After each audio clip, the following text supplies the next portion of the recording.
안녕하세요, 여러분. 저는 오늘 학교폭력, 그중에서도 신체폭력과 언어폭력에 대해서 강의를 진행하게 될 이혜민 학교전담 경찰관입니다. 만나서 반갑습니다.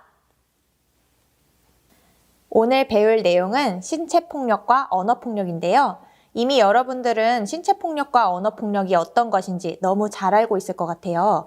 하지만 오늘은 여러분들이 무심코 했던 행동들이나 혹은 장난들이 학교폭력이 되지 않을까라는 사례에 대해서 살펴보도록 하겠습니다. 자, 무엇이 학교폭력일까요? 다 함께 첫 번째 사례, 두 번째 사례, 세 번째 사례를 함께 살펴보도록 하겠습니다. 첫 번째 사례입니다. 여러분, 우리 반에서 가장 힘센 친구가 우리 같은 반 친구들을 마구마구 때리고 있어요. 친구가 잘못했으니 넌 좀 맞아야 된다면서 때리고 있는데 과연 이 행동은 올바른 행동일까요? 두 번째 사례입니다. 여러분들이 친구에게 책을 빌려줘야 한다면서 빌려줄 책을 가져왔는데 그만 빌려줘야 될 책을 잘못 가져오고 말았어요. 그랬더니 같은 반 친구들이 야, 이 바보야, 야, 이 멍청한 놈아 하면서 욕을 하고 있습니다. 내가 책을 잘못 가져왔더라고 하더라도 과연 친구들이 욕을 하는 행동은 올바른 행동이 맞을까요? 다음은 세 번째 사례입니다. 내 짝꿍이 내가 너무 귀엽다면서 볼을 꼬집고 아이 귀여워 하고 있어요. 하지만 내 기분은 이것이 칭찬으로 들리지 않고 심지어 꼬집힌 볼이 너무 아픕니다. 내 친구는 칭찬으로 했던 행동이라도 이것은 과연 학교폭력에 해당하게 될까요? 앞서 설명해드린 모든 사례는 학교폭력에 해당하게 됩니다. 신체 및 언어폭력은 장난이라는 이유로 일어날 때가 많습니다. 나에겐 장난이라 하더라도 친구들이 불쾌감을 느낀다거나 또는 고통을 호소한다면 이는 모두 학교폭력에 해당할 수 있음을 명심해주세요. 다음은 학교폭력의 유형에 대해서 설명해 드리도록 하겠습니다. 첫 번째는 상해 폭행인데요. 여러분들 말이 조금 어려울 수도 있을 텐데 친구의 신체를 때리거나 신체적으로 고통을 가하는 행위를 모두 폭행, 상해라고 일컫습니다. 앞서 설명드린 첫 번째 사례와 세 번째 사례가 모두 폭행과 상해에 해당할 수 있는데요. 폭행은 말 그대로 친구를 때리는 것이고 만약에 친구를 때려서 병원에 가게 되거나 피가 난다거나 상처가 난다면 이는 상해에 해당하게 됩니다. 다음은 감금입니다. 여러분, 깜깜하고 불도 켜지지 않은 화장실에 혼자 갇혀 있다고 생각해 보세요. 너무 무섭고 너무 당황스럽겠죠? 우리는 이것을 감금이라고 부릅니다. 절대 하면 안 되는 학교폭력의 행동 중 하나입니다. 다음은 약취입니다. 협박을 하거나 때려서 어떤 장소로 끌고 가서 친구들이 나에게 돈을 빼앗고 있어요. 나 돈 좀 빌려줘. 문화상품권 살 거야. 나는 돈을 빌려주기 싫었지만 우리 반에서 제일 힘센 친구가 돈을 빌려달라고 해서 어쩔 수 없이 억지로 돈을 빌려주었는데 심지어 일주일이 지나도 돈을 갚고 있지 않습니다. 이런 행동들은 약취에 해당하는데요. 이런 행동도 절대 하면 안 되는 학교폭력의 유형 중 하나입니다. 다음은 유인입니다. 친구를 속여서 일정한 장소로 데리고 가는 행동을 유인이라고 하는데요. 나는 너무 집에 가고 싶지만 친구가 때릴 것처럼 협박을 하고 날 모르는 곳으로 데려가고 있어요. 친구를 속여서 무서운 언니, 오빠들이 있는 곳으로 데려가는 행동을 유인이라고 합니다.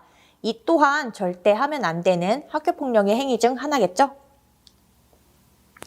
다음은 언어폭력입니다.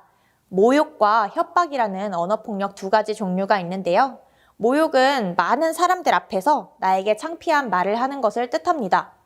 그림처럼 야, 이 난쟁아 하면서 내 키가 작다고 놀리고 있는데 그 순간 내 기분이 너무 나쁘고 창피하고 부끄러움을 느꼈다면 이는 모욕죄에 해당하게 됩니다. 그 다음은 협박입니다. 그림처럼 나에게 때릴 것처럼 행동을 하거나 욕을 하면서 핸드폰을 안 주면 XX 해버릴 거야 라면서 친구가 얘기를 하고 있죠. 이런 행동들은 당연히 협박에 해당하게 됩니다. 여러분, 제가 앞서 설명드린 첫 번째, 두 번째, 세 번째 사례를 모두 살펴보았는데요. 과연 신체폭력과 언어폭력을 한 친구들은 어떻게 되는지 한번 살펴보도록 하겠습니다.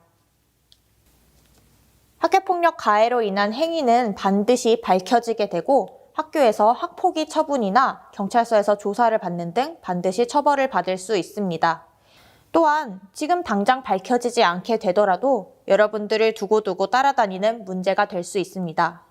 최근 여러분들 뉴스를 보게 되면 유명 연예인, 아이돌 그룹 멤버나 운동선수, 배구선수를 살펴보면은 학교폭력은 10년이 지나도 20년이 지나도 꼭 반드시 밝혀지게 된다는 점을 알 수 있습니다. 왜 학교폭력은 10년이 지난 후에도 20년이 지난 후에도 밝혀지게 되는 것일까요? 학교폭력은 피해자가 있는 한, 가해자가 있는 한 계속 고통은 진행 중이고 또한 잊혀지지 않기 때문입니다. 여러분들 이 점을 꼭 기억해 주세요. 신체폭력이나 언어폭력을 당했을 때 우리는 어떻게 대처해야 할까요? 여러분들이 직접 해결할 수 있으면 좋겠지만 그럴 수 없다면 여러분들 곁에 있는 어른들에게 꼭 도움을 요청해야 합니다. 여러분 곁에는 부모님과 담임 선생님이 계시고 또 학교전담 경찰관도 있으니 117 번호 꼭 잊지 말고 상담이나 신고가 필요할 경우에는 꼭 눌러주고 기억해주세요. 또한 학교폭력을 직접 당하지 않더라도 학교폭력을 목격했더라면 무조건 꼭 신고를 해주어야지 더 이상 친구가 아파하지 않을 수 있어요.